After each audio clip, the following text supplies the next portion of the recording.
Welcome to the Tradier Rundown. I'm Jim Murio. That's Bob Iacino, sporting a very cool hardcore Italians. It's sauce, not gravy, which we did call it sauce in my house, and some of my Italian friends thought that that was bad. I don't know what the deal is, but we did. So does that mean I lose some Italian points or no? I don't know. I'm sympathetic to both sides. We can talk about it another time. We'll talk about it another time. Okay, so this is Tradier Rundown. I'm Jim Murio. That's Bob Iacino. We are hosts of the critically acclaimed Trader's Edge, which comes at you live 3 p.m. Chicago time, Wednesdays. Please join us. It's been very successful because of you guys and your support. This is Tradier Rundown. So, Bobby, today we're talking about long bonds. Okay, so the Fed, Jay Powell cuts by 50 September 18th. Short end yields go down, as they should. Long end yields go down in sympathy right away. That usually happens in a move like that too. However, that effect doesn't always last very long. So I look at the fact that the long bonds now, and I think that rates might inch higher over the next 3 months. But I can't decide whether I think it's because the market's going to say the Fed's being inflationary, so that might reflect further on out the curve, or that the Treasury and the government spends too goddamn much money, and the sheer weight of issuance in the long end is going to drive prices down. Do you agree that the curve is going to steepen, that potentially long end could go higher? And if so, why? I do. As you know, I'm sort of still in the reflation camp.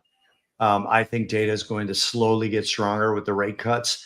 And I think that the rate cuts are going to continue. So if data slowly gets stronger and the rate cuts continue, then inflation, it's fuel for inflation. And that should drive long end yields higher. But I got a question for you. Sure. Yesterday at Jim Grant from the Grant's newsletter. He's going to be my chief economist when I'm president. I've already declared. All right, good. Yeah. So at the Grant conference, which I saw some of it online yesterday, Stanley Druckenmiller was there, and he says bipartisan fiscal recklessness is on the horizon. Bipartisan, right? He's short bonds equivalent of 15 to 20% of his portfolio.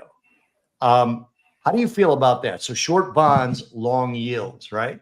He's shooting for higher yields. I don't expect you to answer me as to why you think he's doing that, but do you agree with the position? I mean, 15, 20%?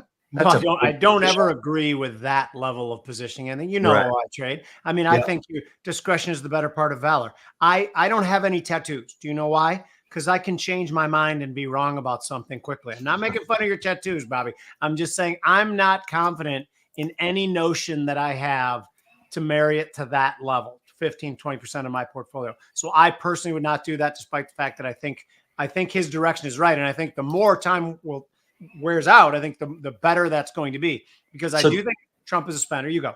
Well, two follow-ups on that. So do you agree with him that bipartisan spending is what's going to happen in the future, regardless? Yeah. And because you agree with the theory that because of that, you should be long bonds for the longer term. You mean short bonds for the short bonds? I'm sorry, long yields. So I think being long yields is the way to go. I think what could happen in a Donald Trump presidency is that he's viewed as a profligate spender. The market will feel that he is, but I think the Fed will keep rates higher because he'll also be a anti-regulation, lower taxes president. And I think the Fed will have to keep rates higher than they would in the other reality is if Kamala Harris wins. I think they believe she'll be regulatory. She'll spend like a drunken sailor, just like Trump, but they will have to keep rates lower to counterbalance the regulatory environment that she creates. But I think either one is a prolific spender. I think if you to be short bonds and have that trade work out, I think Kamala's the better president for that trade. Just for that trade, I'll say it again, because I think she'll spend a lot and they'll keep short end rates relatively low to counter the headwinds she puts up to the corporate sector. The interest rate stress, right, for paying off the debt, so to speak, or paying the interest rate. $1.4 trillion in 2025 just goes to debt service. You got to sell a lot of bonds to make up that.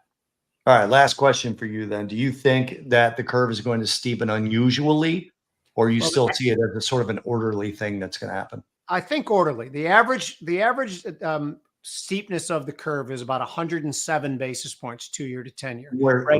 Right now, it's about a 23. I could see it overcorrecting to 150 on the upside, but I think the 100 level seems to be a reasonable target for me. Fair enough.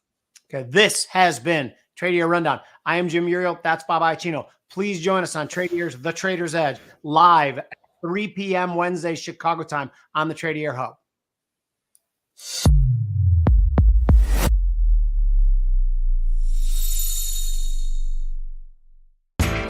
You know how the financial world goes. Here comes the buzzkill. Please make sure to take some time to read this boring disclaimer. We will owe you one.